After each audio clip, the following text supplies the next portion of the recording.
Okay, talofa lava, Kylie. So good to have a discussion with you, and I've heard a little bit about your inspirational story, but I'd love for you to tell us just a little bit about yourself and introduce yourself, and yeah, I'd love to hear some of your part of your story.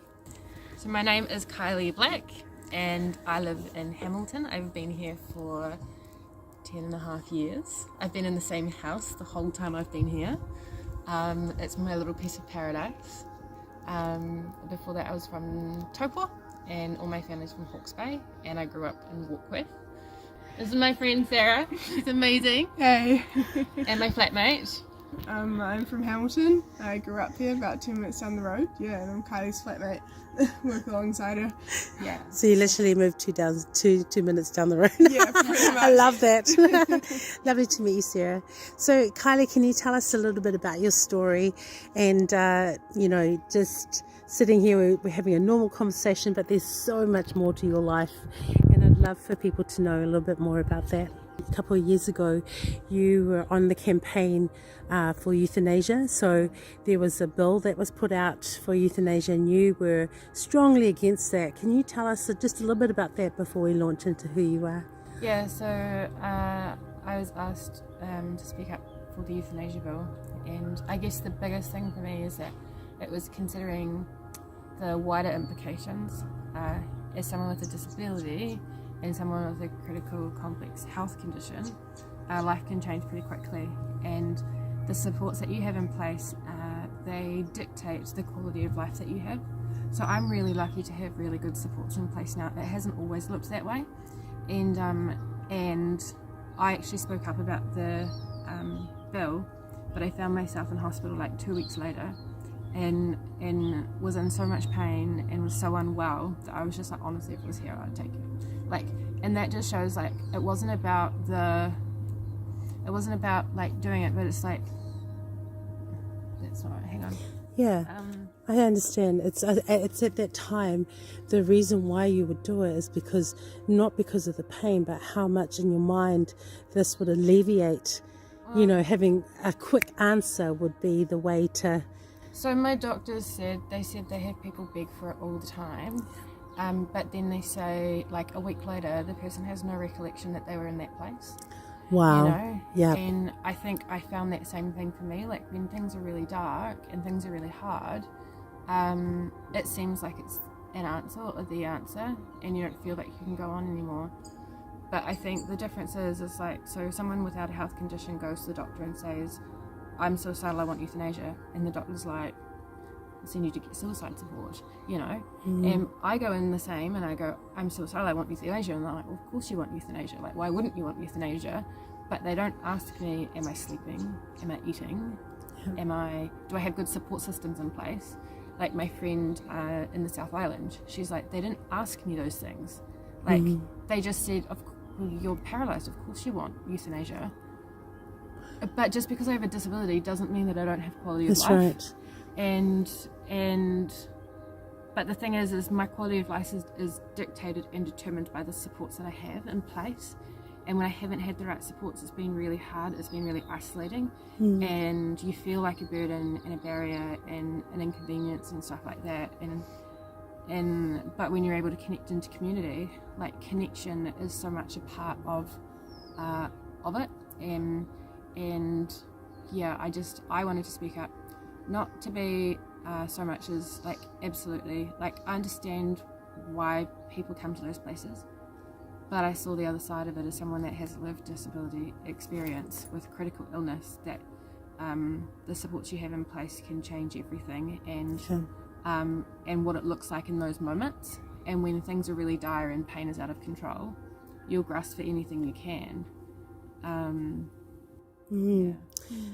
So can you just briefly tell us a little bit about your disability?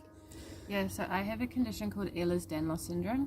So EDS is a connective tissue disease, and connective tissue is like literally the glue that binds our bodies together and holds our cells together. So that means that my skin, my blood vessels, my internal organs, the way they function, are all like lax. So it's like if you've got a rubber band and you stretch it out and you let it go and it goes back to shape, But if you've got a degrading rubber band, when you stretch it out, it doesn't go back into shape anymore. And if you use it to hold a magazine together, it doesn't hold it tight, the magazine spreads open. That's kind of like my body. And so it's the same with my veins. Like, they can't push the blood up and around my body because they've stretched out, so they don't have the like tensile strength to squeeze and push stuff around, or they don't have the tensile squeeze to like push like food through my digestive system. So I have a central line here, and I have a feeding tube to my stomach and my small intestine, and I have an ostomy, and I use catheters and a wheelchair and leg braces and other braces at different points in time depending on what's happening. So I've had quite a few times in hospital because of it, because my worst one was about 3 years ago, and I had partially dislocated my neck overnight, and I woke up in the morning and like I dislocated my shoulder as well, so I put that back in. But you know, like when you wake up and your whole arm's dead and it just smacks you in the face? Yeah. It did that, and like normally it would come back in like over like a few minutes or a few hours. But my whole arm was like moving and flicking and stuff. And when I went to stand up, I couldn't stand up and I couldn't transfer. And so I ended up in hospital, and I'd overstretched the nerve in one of my neck, and my neck just in my sleep at night. And so it's taken me 3 years to gain back the ability to stand and take steps and function. But I spent 2 years in hospital more than I was out of hospital a year ago with really bad digestive issues and just a failing body. And so I'm really lucky that I've got, my doctors found answers and solutions that now help me live to have a better quality of life. I still have a lot of obstruction, so like my bowel stops working and basically your stomach swells up and you look like you're 9 months pregnant. Like literally overnight, like in an hour or so, like my whole gut can swell up. And it's incredibly painful, but you lose a lot of fluid that way, and I can't take enough fluid in my gut, and so I have to have IV fluids. In the past, I would get so sick that I'd end up in hospital and then go through that, and then they get my bowel working again, and then you're constipated, so then they've got to sort that, and then you lose more fluid, and then you're good, and then you go home, and then 2 days later I obstruct again. So like I can manage it at home now with the interventions that they've put in place, and it's completely changed my whole life because I'm in control of it now, and I can manage it, and I can live a life around it. So what I said to the doctors a number of years ago, I said, I'll do whatever I have to do in the hospital to continue living my best life outside of the hospital, because I've got a life to live. Your job is to help me partner and help me do that. What do I need to do?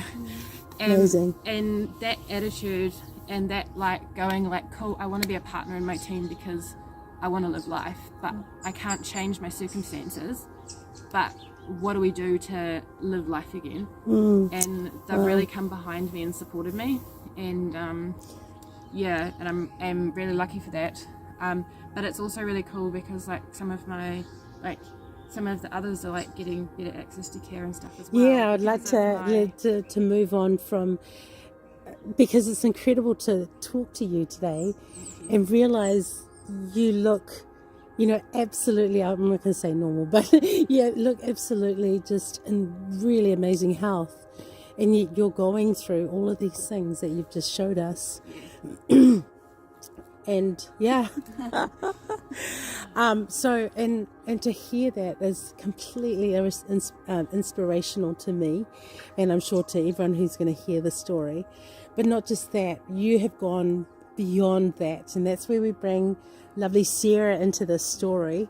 About how you're going to tell us a little bit about your business, and also about what you launched and how you found gaps in community because of the disabilities, and how you've been able to fill it. So it's called Spirit Spark Plugs and Kylee & Co. So Spirit Spark Plugs is the brand, and Kylee & Co is the platform and the shop and the online business, and then we've got the Zebra project coming after that. We've rebranded and relaunched Spirit Spark Plugs, and so it's an accessibility brand that makes the products accessible and things accessible. So like I have my ostomy and my feeding tube and my central line and other supports in place, my wheelchair, and there's often not been a lot of like things to make it fun. Like I want to show that disability and medical conditions and anything like that doesn't have to be boring and sterile and dull, but it can be fun and alive and fashionable and funky and functional and, you know, all at once, and that you can have fun with it and that I can accessorize it. So I've got a feeding tube and a feeding tube bump bag.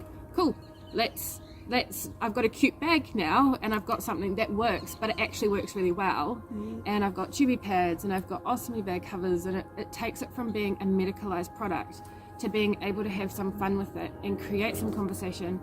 But even if no one else sees it, it's nice for you to know that you've got something that empowers you. We're working across the board, so with all disabilities and all like impairments. And but we're not just focused on that. We do a bunch of range for nurses. We've got a whole zebra line because zebra is a mascot for rare disease. So zebra is our logo brand, and that's because in medical school, doctors are often taught when you hear hoof blokes think horses. When you hear hoof blokes think horses, not zebras, because horses are common but zebras are rare. I.e., think of the common thing and not the rare thing. But often along the way, they forget that the zebra still exists. Like, it still can be a rare disease, just because it's not always doesn't mean someone can't have it. And so it's shining a light on that. And also every zebra has its own stripes, but it's still a zebra, you know. So it looks different, but it's still a zebra. And so we wanted to create conversation around that, and we do a whole lot of products like it for everyone. We want to show that accessibility just makes sense. It works for everyone. Yeah, you told me about your shoelaces. Tell me, because you were looking at my shoelaces, and let's have a look at this. So these are one of the products we have, and they're silicone, and so you just slip them on. But I can't tie my shoelaces, so I don't have to tie them. I don't have to worry about them. But they hold them tight, and we've got ones that are magnetic close so that you can do it, and we've got ones on a toggle that you can pull so that you can change the tensile of how it fits on your foot. And you've got Sarah actually working with you, haven't you? Yeah. So she's part of the business as well. Yep.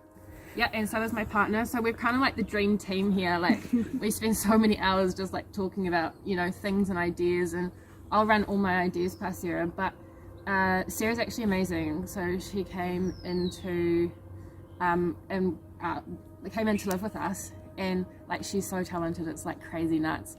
But she was like, no, anyone can do this. I'm like, no, they can't. And so she's doing all of our branding and graphics now, and it's absolutely amazing, and she's just flying. Like, but the confidence, like, yeah, it's like, it's been really cool. Like, but we work together. There's no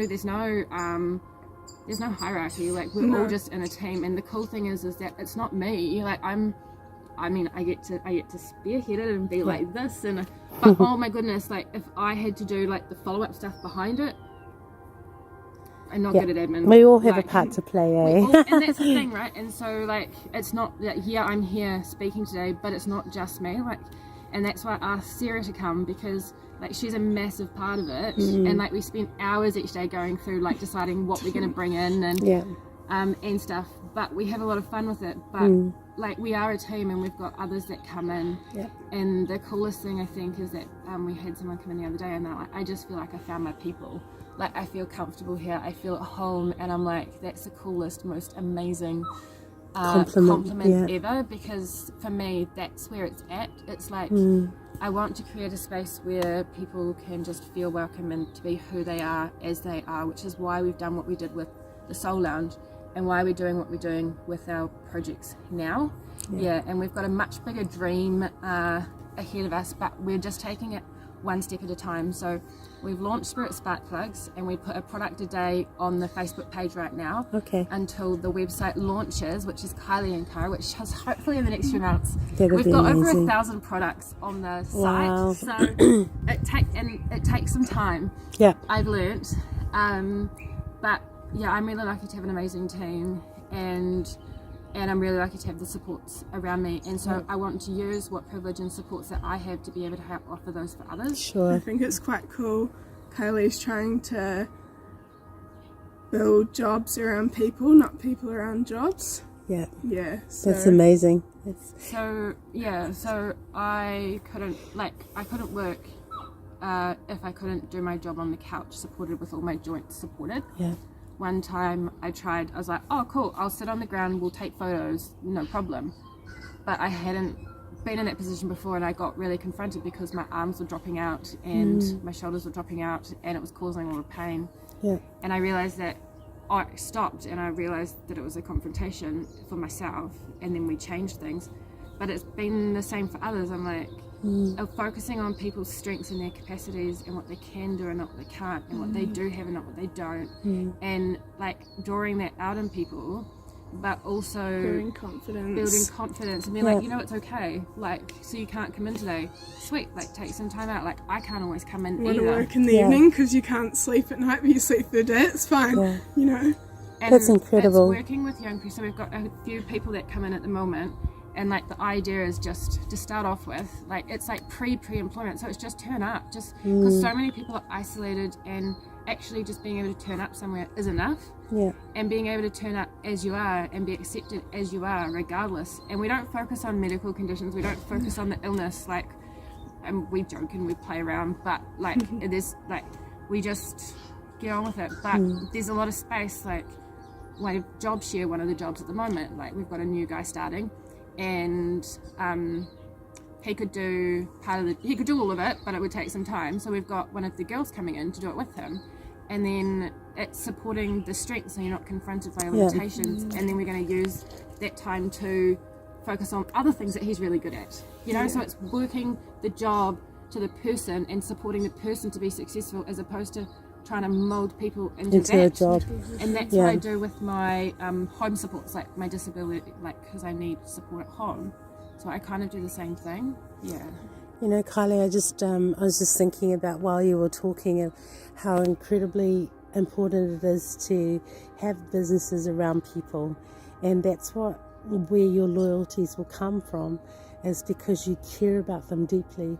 And today, just a great privilege and an honour to just record both of your lives, and thank you so much for what you're doing, you know, for community. You have an incredible heart for community, and love to see the story go far and wide, and also for people to help support your website and your business. Yeah, so that's really important, and we've got a long list of people who have put in for special custom requests and stuff, so we're looking at that. But honestly, thank you so much for the opportunity to share and just touch base today. It's a real honour and a privilege. That's great. Thank you so much, and thank you, Sarah, for your time.